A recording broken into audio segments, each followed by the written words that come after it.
So the Alps have had their say in the order at the top of the standings, and a pretty big one, as they usually do.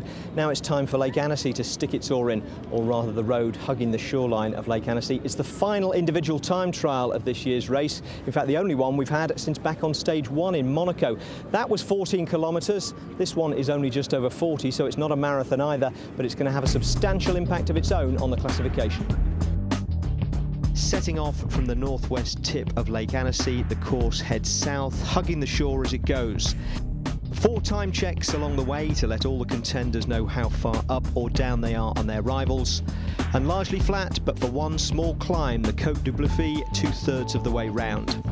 If it suits anyone this course, it's Bradley Wiggins. Among the earlier starters was Mark Cavendish, who had a nice 54-minute training ride to keep him fresh as he rolls towards his planned stage win in Paris. Now, back at the start in Monaco, Fabian Cancellara, as one of the big favourites, was among the last to go. But he's well down the classification, and he had a sunny early start too, as he tried to make a matching pair of time trial wins. Well, the countdown now for Fabian Cancellara. He's 1 hour 40 minutes behind the race leader of this tour, so it's a very early start. He gets the usual cheer because he is the best time trialist in the world. He's bound to set the markers here as to who will follow, with, of course, the top riders to go at the very end for the overall. This is point number 2 here, and he isn't going to go through, this is surprising, in the best time, because, in fact, Natiev will... Cancellara 11 seconds off the pace, but it must be remembered this is the hardest part of the course. Now Cancellara, as he goes away from this hill, is going to have to pick it up. As we come down to the finish, Cancellara has reversed the whole situation here. Ignatiev has led all the checkpoints until the last one, and now this one. Cancellara gets the best time, 11 seconds to the good. That is going to take some beating.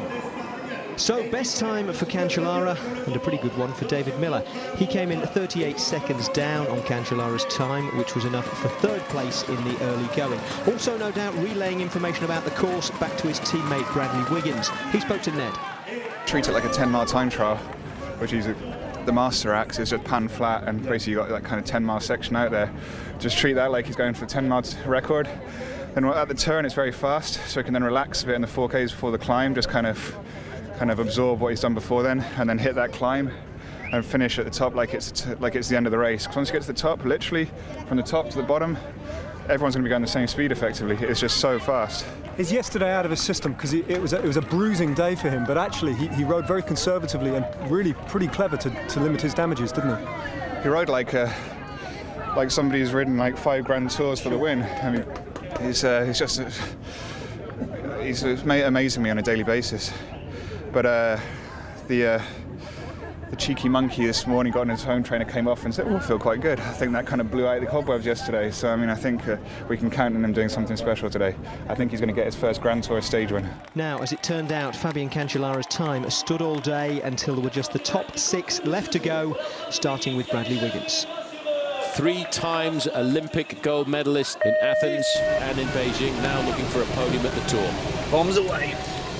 He looked absolutely composed there, Paul. This man has psyched himself up for the start like he was going for gold at an Olympic 4,000 metres pursuit. Well, what he has to do, I think, Phil, is to take the speed of the Olympic Games in the individual pursuit and transfer it, instead of over 4 kilometres, over 40 kilometres.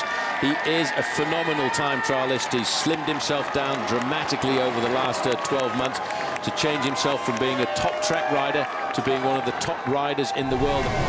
Very good start, Wiggo. Very, very good start. This is a study of what a time trialing position should look like. He's a big man, Bradley Wiggins, extremely tall, in excess of 6 foot, but he's got himself down into a locked, solid aerodynamic position.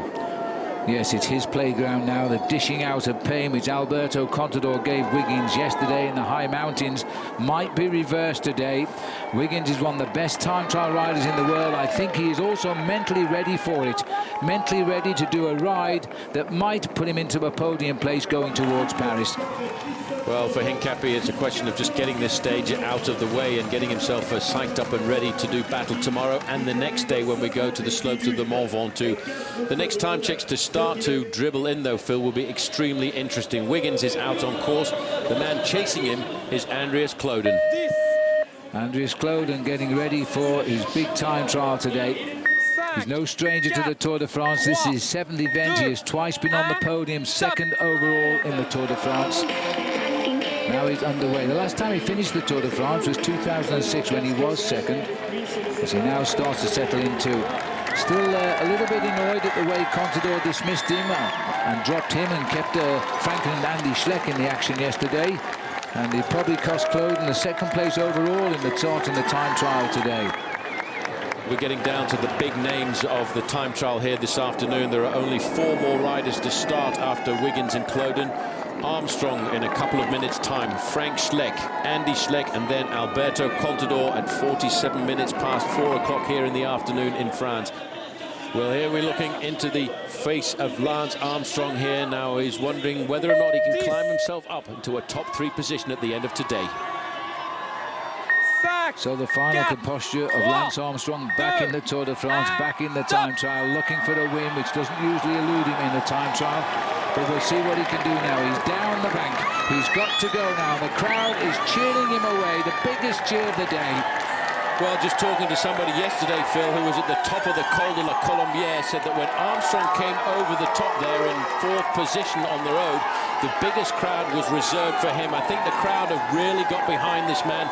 The French have supported Armstrong in his comeback, as did yesterday the French president, Nicolas Sarkozy, who had nothing bad at all to say about the man from Austin, Texas.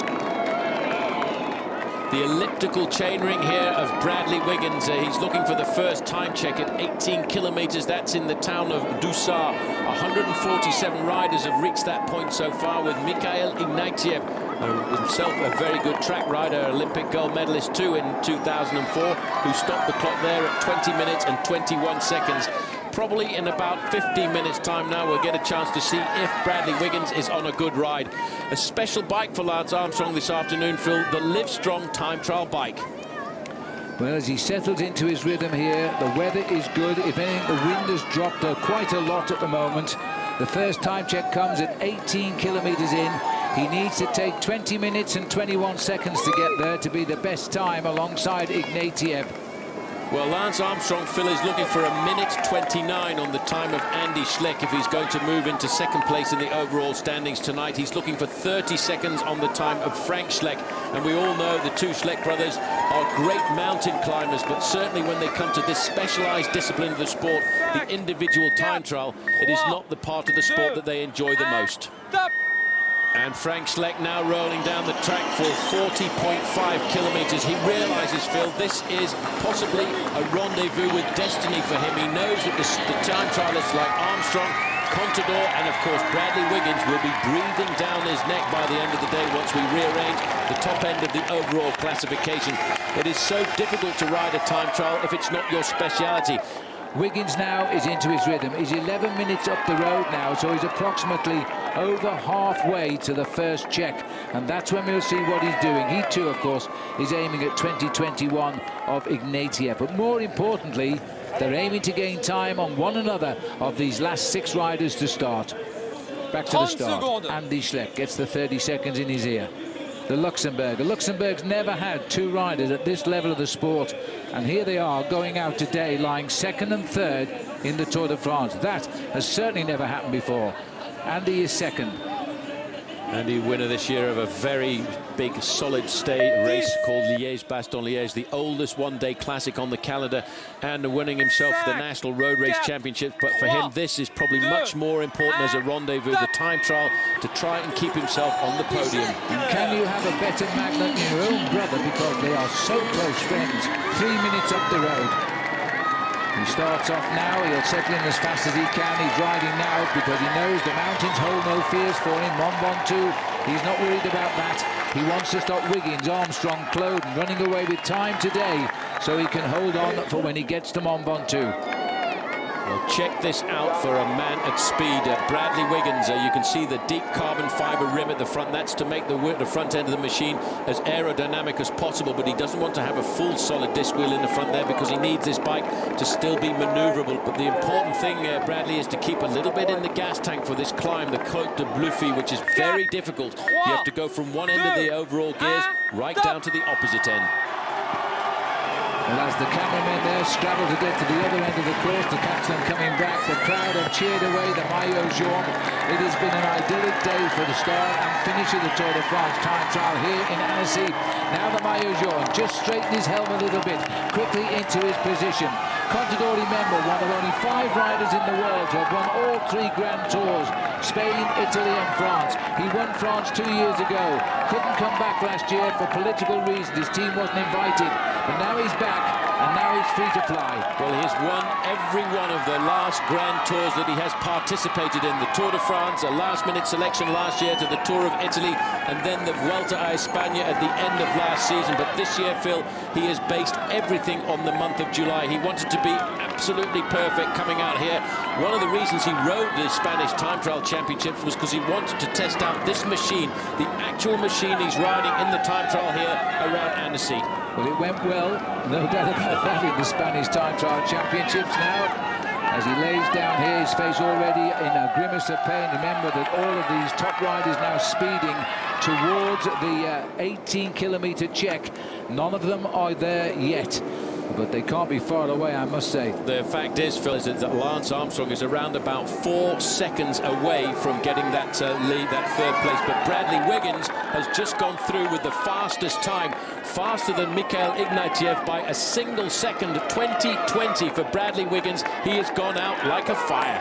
Well, that is a tremendous start for Wiggins, and that is what David Miller said he would do. He said everybody would race for 2nd place. It's early, because don't forget, if you get some speed at the back end, as Cancellara did, then you will lose ground. It's hard now, and it's a very fast finish, but Wiggins is on course. 20:20. Now, what about the next men to follow him? Next through will be Andreas Kloden, followed by Armstrong, then the Schlecks, and finally Contador. Wiggins is blazing the leader's trail. Armstrong driving on to stop the Festina time up there. Now this is going to be an interesting time. The time has already dropped away, though, of Wiggins, so he's falling behind Bradley Wiggins at this point, as Lance Armstrong wants that clock to stop as quickly as possible. The best time is Wiggins in 20 minutes, 20 seconds. Armstrong is conceding at 18 kilometres, about 20:29. 20:29. I reckon it's 20:29 as he went through there, and that will put him faster than his own teammate Andreas Kloden, but around about 29 seconds slower than Bradley Wiggins.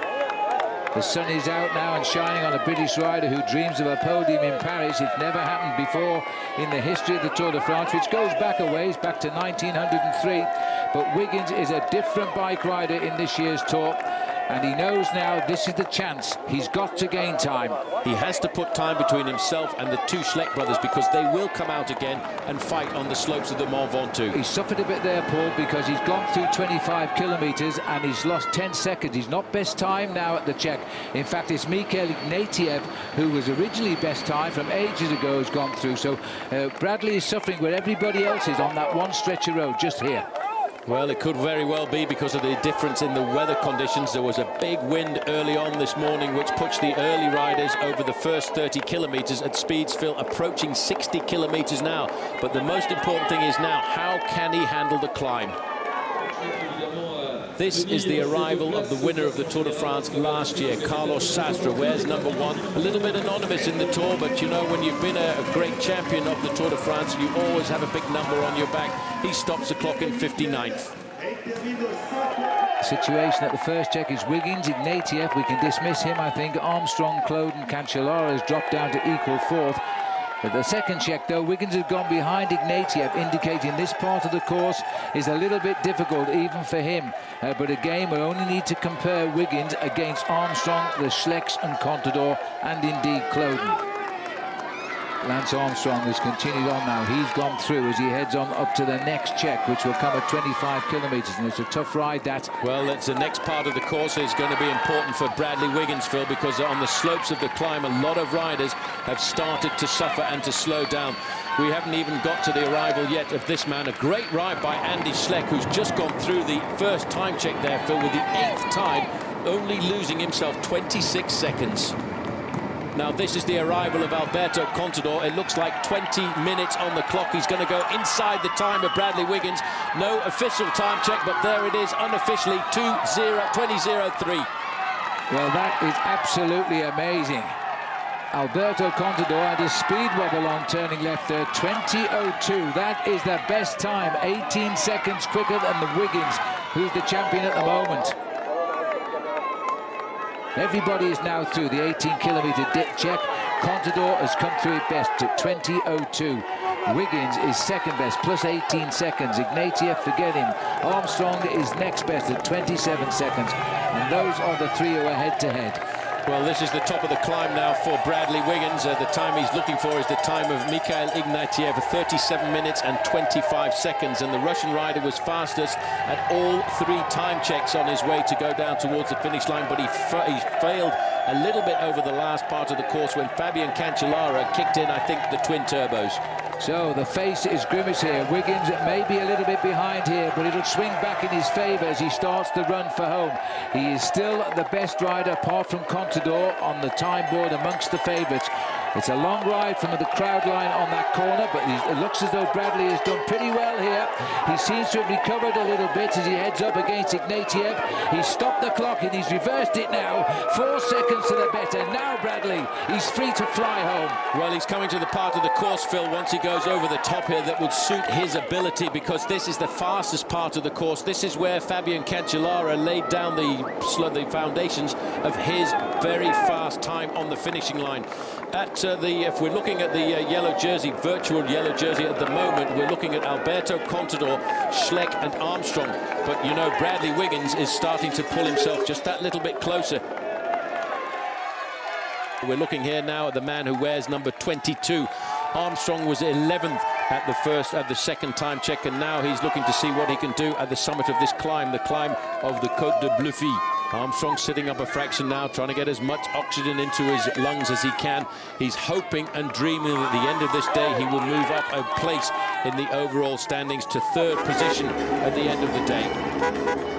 We're looking now at Cloden coming up to the next time check. He's trying to rival the time of Bradley Wiggins, but he's actually on a part of the course that suits him maybe a little bit more than the Brit. It's been a hard climb for Andreas Cloden, Paul. He's 15 seconds down on Wiggins. Well, he's 15 seconds down on Wiggins, but he's gone through in a similar time to Fabian Cancellara, who, let's not forget, has the fastest time at the finishing line. Wiggins is fastest at the top of the climb. The next man to come to the top of the climb will be Lance Armstrong on his special decked-out Livestrong machine. Fourth at the first time check behind his own teammate Alberto Contador, 27 seconds adrift there behind the Spanish time trial champion. Armstrong on the final slopes of the climb now, Phil, and he's still got a very high cadence. He's still looking very nervous and energetic. Lance Armstrong now out of the saddle as he looks here. You wouldn't think it by his face, but he just loves time trialing. He's won most of the ones he's ever ridden, amongst his 22 stage wins in previous Tours de France.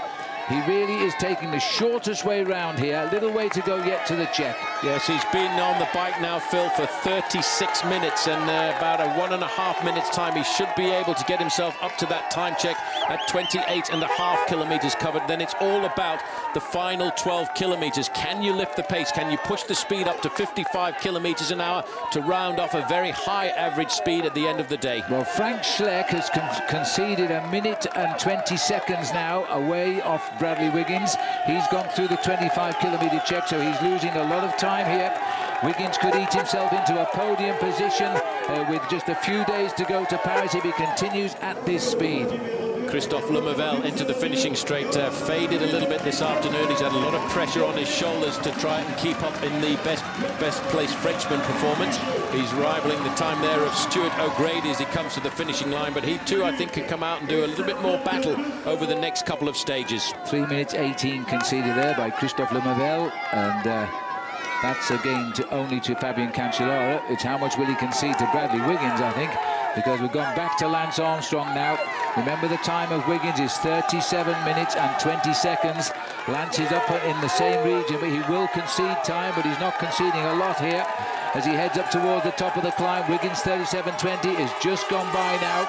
So he's gaining time on Armstrong. In fact, Armstrong expected to lose a little time to him, but he believes he can outclimb Wiggins on Mont Ventoux. So he'll just try to limit his losses, I think. Well, he started the day 58 seconds ahead of Bradley Wiggins in the overall classification, and that is what he was hoping to try and conserve. He wants to try and get himself up to third if he can, and then defend that on the slopes of Mont Ventoux at the weekend. This has hurt Armstrong, Paul, because he's now gone behind his teammate Andreas Kloden. He's up against Evans here. Evans is going by as well, so Lance is slowing a little bit on that. The toughest section of the course, remember. It's always a long way underneath our camera before we stop the clock. But when we do, we're going to find now that Lance has lost a little bit of time here. 42 seconds to Wiggins. This is Wiggins heading up home. He's looking at a time of 49.03, so he's outside the time of the best two riders. It's been a hard return for him. He hasn't been as quick as three terrific time trialists, but he's just flew up that home straight. He's laying down the time now that he wants to hold off the men who are behind him. That's what's important to Bradley Wiggins, and this is the time he will establish as he comes up here now. He's inside 50 minutes. 49.13 is the finishing time for Bradley Wiggins. Now everybody else has got a match snap behind him. Andy Schleck is coming through very close to Armstrong's time, but he will go behind as he now goes behind. 47.16, so he's only 5 seconds behind Armstrong at this point. He's pulled out something special. Well, I'll tell you what, Andreas Kloden has also pulled out something special as well, because he was a long way behind Bradley Wiggins at the top of the climb, but he's just gone through the final time check there, Phil, not very far behind Wiggins in 8th place, 38 seconds down, separated by only 9 seconds. The difference between Wiggins and Kloden at the start of the day was 9 seconds, so it may well be that Kloden is pulling himself back in front of the Brit. All of the crowd leaning forward here to catch a glimpse of the yellow jersey. The flags of Spain are flying. The time is 37.20 to beat. He's got plenty of time to do that. I think it's a long way to the line, and this is only the checkpoint, let me hasten to add, but I think he's still going to be best time up the mountain. That is going to be extremely satisfying. Well, you can see how fast his legs are going round. He's keeping a very low gear on this climb, an exceptionally high cadence. He knows that he has to go faster than everybody else. It's a question of pride when you're the yellow jersey. You're the best man in the bike race, and in the final time trial you also have to prove that you're the best man against the clock too. My goodness. 30 seconds faster than Bradley Wiggins at the top of the climb. 30 seconds. Contador has gone through with the best time of the day. That's a way to ride. Down to the finish quickly. Here comes Andreas Kloden now. He's aiming at 4th place, so he is in a position, but it's time that will distinguish him between himself and Bradley Wiggins as he drops down to 8th place now. It's been a tough end for Andreas Kloden. 49.20 and counting. He's got to get it in. He's behind. He finishes 8th, 50 seconds down. Yes, but he's going to go behind Bradley Wiggins in the overall classification by a couple of seconds. But out on the course, Phil, that is a phenomenal performance by the man in the yellow jersey. I have to say that Alberto Contador is flying around this course. Well, it'll be interesting to see how he copes with the flatter roads, because Wiggins quite clearly hasn't. Now we'll find out if Lance Armstrong has. We're looking at Andy Schleck, but it'll be next man in will be Lance Armstrong. We'll see just where he slots into that situation with the favourites. There is the kite, and looking at the clock, he's got about 1 minute 20 seconds. That should be enough. He should be able to do that theoretically at this speed. He will be riding 1:10, 1:12 for the final kilometre. He's gone through there very rapidly. He will know that. He'll have the information in his clock, and he will do everything that he can to make sure that he crosses that line inside of 50.11, and that will keep him at the end of the day in 3rd place in the overall standings, and that was his dream, Phil, just a couple of days ago. Well, if he stays ahead of Bradley Wiggins, he'll feel he's had a great day in the Tour de France, because he believes he only has to worry about the Schlecks on the Mont Ventoux mountain. He wasn't really counting Bradley as a man to beat, and he's going to get in well inside that. I think is 50.11 will put him behind Bradley Wiggins in the classification by a few seconds. But as he rolls up here, everybody is shouting Armstrong. Of course, he's not popular in France, as we are always told in the press. Armstrong is riding up to the finishing line here. The magic figure to stay ahead of Wiggins is 50.11. I think he's going to actually beat that. But Wiggins' time won't be beaten, but Armstrong pushes on here. Big final sprint by Lance, as if he knows what the clock is saying. He hits the line, 49.50. he's still holding his place in the Tour de France. That means at the end of the day, he will climb up from 4th to 3rd in the overall standing. So the dream of a podium position for Lance Armstrong is still very much alive. Unbelievable. This man is the champion we've known of old. He is still there as a champion. From the day in August last year, he said he looked at the Olympic Games and said, I can still beat these guys. And now he's proving it. Back out to one man, though, he does have a problem with, and that's Alberto Contador now. Contador is turning out to be a terrific time trialist in the manner of the legendary Miguel Indurain. Frank Schleck now is at 250 metres to go, and he's actually failed dismally over these last 12 kilometres. He's probably not even going to make the top 30 in this individual time trial. Well, he was 31st at the previous check. Is he going to hang on to that? And the answer is no, he isn't. He's, in fact, just going to get to George Hincapie's position.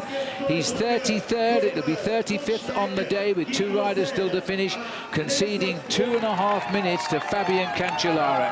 Well, Andy Schleck is riding a much better time trial than his brother Phil, because he's gone through that final check there with the 18th best time, only conceding 1 minute and 26 seconds to his teammate Fabian Cancellara. So he's keeping himself right up at the top end of the leaderboard, currently holding on to a very good 2nd place overall. Alberto Contador, I think, will deliver best time now. Only the clock will confirm that, but he has been incredible today.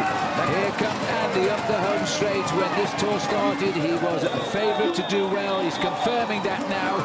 He's still going to be in a podium position with 3 days to race in the Tour de France. 2 really, because we don't count Sunday. That's a day of honour for them all.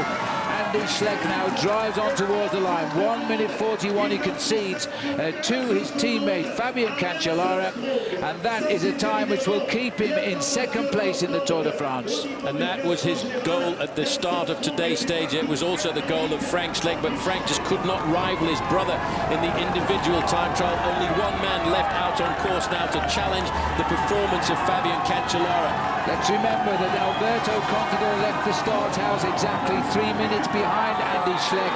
He's more than cut halfway into that lead as he heads up now towards a stage win here. The yellow jersey, there's no finer way to lead the Tour de France than to do what Lance Armstrong has done so many times, and that's deliver the best time in the time trial. As he comes up the home straight, it will be close, but he's looking at 48.33.9, and that will be his, oh, he can see it, 48.30.7. He's done it by 2.5 seconds. Well, 3 seconds to be exact is the difference between these 2 men at the top end of the leaderboard. He faltered a fraction, Phil, over the last few kilometres, but what a great performance by this man. You can see the pain in his face there as he comes up to the line, just beating Fabian Cancellara in the last lunge for the line. That really goes to prove that this man is the strongest man of the 2009 Tour de France.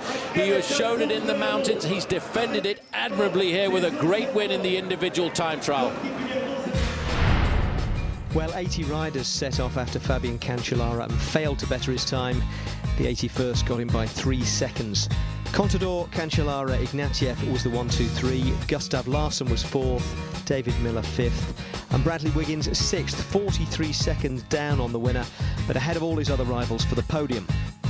The best placed of those rivals was Andreas Klöden in 9th, 11 seconds behind Wiggins. Lance Armstrong was 16th, 1 minute 30 behind Contador and 47 seconds behind Bradley.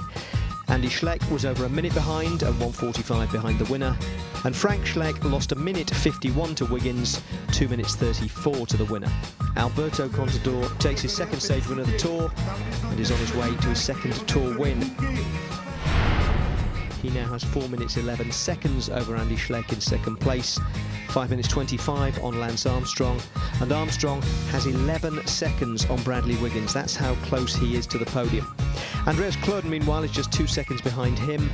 Frank Schleck will still be dangerous on the climbs of Mont Ventoux, but he now drops to 6th, nearly 6 minutes down, ahead of Vincenzo Nibali and Christian van der Velde.